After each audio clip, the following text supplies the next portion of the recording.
어제 말씀에서 하나님께서는 우리의 속마음을 다 아신다라고 말씀을 드렸습니다. 그래서 하나님의 관심은 우리의 겉모습이 아니라 우리의 행동이 아니라 우리의 속마음이시다. 그러니까 이스라엘 백성들이 입술로는 하나님을 경외했지만 그 속마음은 하나님을 경외하지 않았잖아요. 그래서 하나님께서는 그러한 형식적인 예배, 그냥 눈에 보이는 어떤 종교적인 활동에 관심이 있는 것이 아니라 정말 진심으로 하나님을 경외하는지, 정말 진심으로 하나님을 사랑하는지 그것을 다 보신다라고 말씀을 드렸습니다. 이처럼 우리가 어떠한 마음으로 하나님을 대하고 있는지 하나님은 정확하게 알고 계시기 때문에 하나님을 속일 수가 없습니다. 이 말씀을 하시는데요, 15절입니다. 자기의 계획을 여호와께 깊이 숨기려 하는 자들은 화 있을진저 그들의 일을 어두운 데에서 행하며 이르기를 누가 우리를 보랴 누가 우리를 알랴 하니. 유다 지도자들은 악한 계획을 세우면서 자신들이 세운 이 악한 계획을 누가 알 수 있겠느냐, 이러한 거짓과 이러한 잘못된 이 술수들, 이 모략들, 아무도 모르지, 완벽해, 다 속일 수 있어 라고 생각을 하는데, 그것은 누구를 우습게 여기는 겁니까? 하나님을 우습게 여기는 거죠. 왜 거짓말을 하는 것을 하나님이 싫어하실까요? 거짓말이 뭡니까? 거짓말은 속이는 거잖아요. 거짓말한다는 것은 하나님이 모른다라고 여기기 때문에 거짓말하는 거 아닙니까? 하나님을 무시하는 거죠. 그래서 거짓말하는 것을 하나님은 싫어하시는 거예요. 유다 지도자들은 또 그 당시에 예루살렘 주민들은 하나님을 두려워하지 않았습니다. 말로는 하나님을 두려워한다라고 해요. 겉으로는 하나님을 두려워하죠. 그런데 그들은 진심으로 하나님을 두려워하지 않습니다. 그 이유가 뭐냐면 악한 계획을 모른다라고 생각하면서 거짓과 그러한 모함과 그런 걸 통해서 가난한 자들을 박해하고 또 괴롭히고 힘없는 자들을 짓밟고 또 빼앗고 이러한 일들이 있었다라는 것이죠. 하나님께서 자신들의 그런 이 악한 생각을, 이 계획을 모른다라고 생각하기 때문에 그 일을 하는 거 아니겠습니까? 이것이 어리석은 생각이다라는 거예요. 하나님께서는 그러한 속이는 자를 하나님께서는 화를 내리겠다, 하나님께 진노하시겠다라는 것이죠. 그래서 사랑하는 성도 여러분, 절대로 거짓말을 해서는 안 돼요. 속여서는 안 됩니다. 모르겠지? 예, 하나님은 다 아세요. 16절입니다. 너희의 패역함이 심하도다. 토기장애를 어찌 진흙같이 여기겠느냐? 지음을 받은 물건이 어찌 자기를 지은 이에게 대하여 이르기를 그가 나를 짓지 아니하였다 하겠으며 빚음을 받은 물건이 자기를 빚은 이에게 대하여 이르기를 그가 총명이 없다 하겠느냐. 유다 백성들, 유다 지도자들은 하나님이 토기장이시잖아요. 하나님이 토기장이고 우리가 진흙이지 않습니까? 그런데 하나님을 진흙같이 여긴다는 거죠. 이게 무슨 뜻일까요? 우리가 진흙인데 하나님이 토기장인데 바꿔 생각하는 거예요. 우리가 토기장이고 하나님이 진흙이죠. 그냥 우리가 하나님을 조물딱조물딱 하려는 거죠. 그냥 우리가 하나님을 조종하려는 거예요. 마치 자신이 창조주인 것처럼 자기 마음대로, 내 뜻대로, 내 계획대로, 내 생각대로 모든 것이 이루어져야 한다라고 생각하는 것. 여러분, 하나님의 주권을 인정하지 않는 것, 여러분, 이것이 하나님을 진흙으로 여기는 거죠. 하나님께 지음받은 자가 하나님께 지음받지 않았다라고 하는 것이 얼마나 악한 것입니까? 그래서 우리가요, 마치 내가 주인인 것처럼, 내가 토기장인 것처럼, 내가 모든 것을 다 주관하고 그 모든 결정권이 내 안에 있고 내가 다 이끌어 간다라고 생각하는 그것이 죄예요. 그게 뭐 죄입니까? 얼마나 주도적인 삶입니까? 세상적으로 바라봤을 때는 그것이 뭔가 리더십이 있는 것처럼 보이고 주관이 있는 것처럼 보이고 신념이 있는 것처럼 보이는데 여러분, 그렇지 않습니다. 여러분, 그게 죄예요. 주인의 자리에 서는 게 죄예요. 저와 여러분은 진흙입니다. 진흙. 하나님이 토기장이세요. 우리가 할 일은 뭡니까? 주님 말씀하옵소서. 우리가 듣겠나이다. 하나님, 오늘 하루도 저를 빚어주시옵소서. 하나님, 제가 어떻게 살기를 원하십니까? 하나님, 제가 이 상황에서 제가 무엇을 해야 할까요? 모든 결정권을 하나님께 내어드리는, 여러분, 그것이 하나님을 토기장이로 인정하는 거예요. 그렇지 않고 그냥 내가 원하는 대로 결정하고 내가 원하는 대로 행동한다면 그걸 하나님을 진흙으로 만드는 거죠. 많은 성도님들이 하나님을 섬긴다고 하지만 하나님을 진흙처럼 대하죠. 하나님, 답을 정해놔요. 그냥 내가 원하는 거 다 정해놓습니다. 그리고 뭐라고 합니까? 하나님, 이렇게 해주세요. 이렇게 해주세요. 안 해주면 하나님은 없는 거예요. 하나님은 살아계시지 않은 거고, 하나님은 사랑의 하나님이 아닌 거예요. 하나님은 정의롭지 않은 거예요. 이미 내가 다 정의를 정해놨어요. 이게 정의이고 이게 공의인 거예요. 여러분, 이것은 하나님을 진흙으로 만드는 것이다. 유다가 멸망당한 이유가 무엇이냐?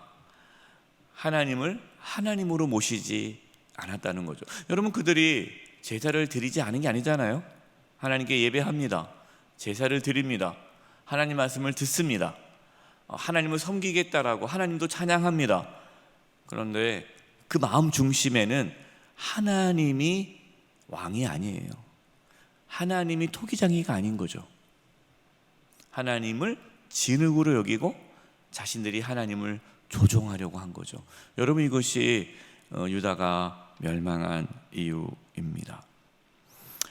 사랑하는 성도 여러분, 우리가 정직하게 하나님 앞에 나아갔으면 좋겠습니다. 여러분, 이 새벽에 정말 나는 하나님을 창조주로 모시고 있는가? 하나님의 나의 토기장이신가? 나는 진흙인가? 아니면 나는 하나님을 진흙으로 여기면서 오늘도 내가 주인으로 살아가려고 하지 않는가? 여전히 내가 하나님을 통제하려고 하고 있지 않은가? 여러분, 이 부분에 대해서 정직하게 나아갈 수 있기를 바랍니다. 하나님께서는요, 겸손하고 정직한 자에게 은혜를 주십니다. 이것이 18절 말씀이에요. 그날에 못 듣는 사람이 책의 말을 들을 것이며 어둡고 캄캄한 데에서 맹인의 눈이 볼 것이며. 자, 여기서 그날은 어떤 날일까요? 하나님께서 회복해 주시는 날. 하나님께서 회복해 주신 날. 하나님께서 회복해 주실 때 어떤 일이 일어납니까? 못 듣는 사람이 책의 말을 듣는다. 여기서 책의 말은요, 하나님께서 선지자를 통해서 주신 하나님의 말씀이죠. 하나님 말씀을 그동안 못 들었어요. 들어도 들리지를 못했어요. 근데 그날에 하나님의 회복이 있는 날에는 하나님 말씀이 들린다라는 겁니다. 여러분, 하나님의 회복은요, 거기서부터 시작이 돼요. 이런 성도님들이 계세요. 목사님, 이제 말씀이 들려요. 그전에는 말씀이 안 들렸대요. 말씀만 들리면 졸립고 무슨 내용인지도 모르겠고 그냥 듣는 거죠. 또 말씀을 읽어도 무슨 내용인지도 모르겠고 재미도 없고. 근데 어느 날부터 들린다는 거죠. 말씀이 들리기 시작하는 거예요. 깨닫게 되는 거예요. 말씀이 들려지기 시작할 때에 하나님의 회복이 일어나는 거예요. 중요합니다. 여러분, 하나님 말씀이 들려지는 은혜가 있기를 바랍니다. 그럼 하나님 말씀이 누구에게 들려질까요? 토기장이가 아니라 진흙인 사람, 하나님 앞에 모든 주권을 내려놓고 나는 진흙입니다, 말씀하옵소서 하는 그 자에게 하나님 말씀이 들립니다. 그 다음 나오죠. 어둡고 캄캄한 데에서 맹인의 눈이 볼 것이며, 영적인 눈이 밝아진다는 거예요. 영적인 귀와 영적인 눈이 어두웠던 자가 이제는 들리고 본다는 겁니다. 하나님을 속이는 자, 거짓을 행하는 자, 그 자는요 귀가 어둡고요 눈이 어두워요. 그래서 하나님께서 그렇게 말씀해도 못 듣습니다. 그러니까 계속 그 길을 가는 거예요. 하지만 정직하게 하나님 앞에 겸손하게 엎드리는 자, 하나님의 음성이 들리는 거예요. 저와 여러분에게 이 은혜가 있기를 바랍니다. 하나님의 말씀이 들려지고 하나님께서 보여주시는 그 비전, 또 천국에 대한 소망이 보여질 수 있기를 소망합니다. 19절이에요. 겸손한 자에게 여호와로 말미암아 기쁨이 더하겠고 사람 중 가난한 자가 이스라엘의 거룩하신 이로 말미암아 즐거워하리니. 여기 19절 말씀이 놀라운 말씀인데요, 정말 이 19절 말씀이 저와 여러분 가운데 이루어지기를 소망합니다. 겸손한 자는 누구로 말미암아 기쁨이 더합니까? 여호와 하나님으로 말미암아 기쁨이 충만해진다는 거예요. 여기서 중요한 사실이 나오죠. 기쁨은 누가 누릴 수 있습니까? 돈 많은 자가 기쁨을 누립니까? 소원이 이루어진 사람이 기쁨을 누립니까? 아니에요. 그건 일시적인 거죠. 그는 세상이 주는 기쁨은 일시적이고 영원하지 않고요, 그건 충만하지가 않아요. 겸손한 자, 겸손한 자는 하나님으로 말미암아 기쁨이 충만하다는 겁니다. 항상 기뻐하라. 그럼 어떻게 항상 기뻐해요? 겸손한 자는 하나님으로 말미암아 기뻐할 수 있다는 거예요. 하나님의 뜻이다. 항상 기뻐하라. 하나님의 뜻이에요. 하나님의 뜻이 뭡니까? 겸손함으로 하나님으로 말미암아 항상 기뻐하는 삶을 살아가는 것. 여러분, 이것이 하나님의 뜻이에요. 기쁨은, 우리의 기쁨은 우리의 환경에 있지 않습니다. 우리는 자꾸만 어떻게 얘기합니까? 내가 기쁨이 없는 건 누구 때문이야? 환경이잖아요. 내 주변에 있는 환경, 상황이 좋으면 기뻐할 거야. 여러분, 이것은 세상적인 기쁨이에요. 우리가 만약에 그렇게 기쁨을 생각하고 하나님한테, 하나님 환경을 바꿔주세요, 제가 이것 때문에 너무 힘들어요, 이것은 하나님을 인정하지 않는 거예요. 참된 신앙은 내가 어떠한 상황에서도 하나님으로 말미암아 기뻐할 수 있게 해달라고, 여러분, 이렇게 기도하는 게 참된 신앙의 모습이에요. 겸손한 자는 하나님 앞에 모든 걸 내려놓고 하나님을 나의 주인으로, 왕으로, 통치자로 온전하게 하나님 앞에 굴복하는 자는 하나님으로 말미암아 기쁨이 충만하다라는 거예요. 여러분, 이 은혜가 있기를 소망합니다. 그 다음에 사람 중에 가난한 자가 이스라엘의 거룩하신 이로 말미암아 즐거워한다. 이 가난한 자는 누굽니까? 마음이 가난한 자, 심령이 가난한 자예요. 이 가난한 자는 어떤 자입니까? 하나님 없이는 도저히 살아갈 수 없는, 절대적으로 하나님을 의존하는 자, 정말 하나님을 온전히 의지하는 자는요, 하나님으로 말미암아 즐거워한다는 거예요. 앞에 있는 거랑 똑같은 얘기예요. 이 겸손한 자가 가난한 자죠.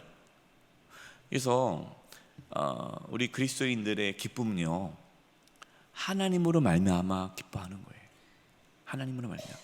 그러니까 세상 사람들이 이걸 모르잖아요. 그러니까 우리 예수님 믿는 사람들 보고 이렇게 얘기하죠. 당신은 뭐가 그렇게 좋아서 기뻐합니까? 뭐가 그렇게 즐거워요? 세상으로 바라봤을 때는 뭐 가난하고 아프고 뭐 여러 가지 상황적으로는 기뻐할 수 없는데 뭐가 그렇게 좋아요? 스데반 집사가 돌에 맞을 때, 순교할 때도 그 얼굴이 천사 얼굴같이 빛이 나잖아요. 기쁨이 충만하잖아요. 혹시 어떤 어려움이 있습니까? 어떤 고통이 있습니까? 여러분, 그 어려움과 고통에 집중하지 마시고 하나님 앞에 나아가시기 바랍니다. 하나님 앞에 엎드리십시오. 하나님을 찾으십시오. 정직하게 자신의 죄를 고백하십시오. 회개하십시오. 거짓되고 악한 행실에서 떠나 하나님을 온전히 바라보십시오. 하나님께서 우리의 마음 가운데 세상이 줄 수 없는 기쁨을 회복시켜 주실 것입니다. 23절과 24절이에요. 그의 자손은 내 손이 그 가운데 행한 것을 볼 때에 내 이름을 거룩하다 하며 야곱의 거룩한 일을 거룩하다 하며 이스라엘의 하나님을 경외할 것이며 마음이 혼미하던 자들도 총명하게 되며 원망하던 자들도 교훈을 받으리라 하셨느니라. 23, 24절의 말씀은 하나님께서 그렇게 하시겠다라는 말씀이에요. 그러니까 이스라엘 자손들이, 그 후손들이 하나님을 거룩하다 하며 하나님을 하나님으로 여기며 살 것이다 하는 것입니다. 이 하나님의 이 약속, 이 약속이 정말 저와 여러분 가운데 이루어지기를 바랍니다. 저는 우리 한국교회가 다시금 하나님을 경외할 수 있기를 소망합니다. 한국교회가 하나님의 말씀을 온전히 받아들일 수 있기를 바랍니다. 한국교회가 위기라고 하잖아요. 어려움이 있다. 지금 우리 통합측만 해도요 60만 명이 줄었어요. 60만 명. 통합측 교단, 우리 통합교단이 60만 명이 성도가 줄었어요. 다음 세대가 많이 줄었습니다. 위기라고 해요. 저는 그게 위기라고 보지 않아요. 줄어든 게 위기가 아닙니다. 한국교회 위기는 하나님을 하나님으로 경외하지 않는 게 위기죠. 거짓과 속임이 여전히 있는 게 문제죠. 강단에서 하나님을 하나님으로 인정하는 말씀이 사라지는 게 위기죠. 하나님을 조종하려는 말씀이 선포되는 게 위기죠. 복음이 사라지는 게 위기입니다. 저는 기도해요. 우리 강단, 우리 영세교회 강단뿐만 아니라 한국교회 강단에서 하나님을 하나님으로 고백하고 인정하는 그 말씀이 선포되어지고 복음이 다시금 선포되어져서 한국교회가 하나님 앞에 온전히 엎드림으로 하나님께서 하나님의 영광을 회복해 주시기를 기도합니다. 여러분 이 은혜가 있기를 함께 기도해 주시고 한국교회뿐만 아니라 우리 자신의 삶 가운데도 그러한 은혜가 있기를 이 새벽 가운데 또 기도하는 저와 여러분 되시기를 주님의 이름으로 축원드립니다. 기도하겠습니다. 하나님 아버지, 하나님을 하나님으로 여기며 하나님을 창조주로 토기장이로 여기며 저희가 진흙임을 깨닫고 하나님 앞에 온전히 엎드리며 거짓과 속임이 사라지고 정직하게 겸손하게 하나님께 나아가게 해주시옵소서. 하나님으로 말미암아 참된 기쁨을 누리게 하여 주시옵소서. 예수님의 이름으로 기도드립니다. 아멘.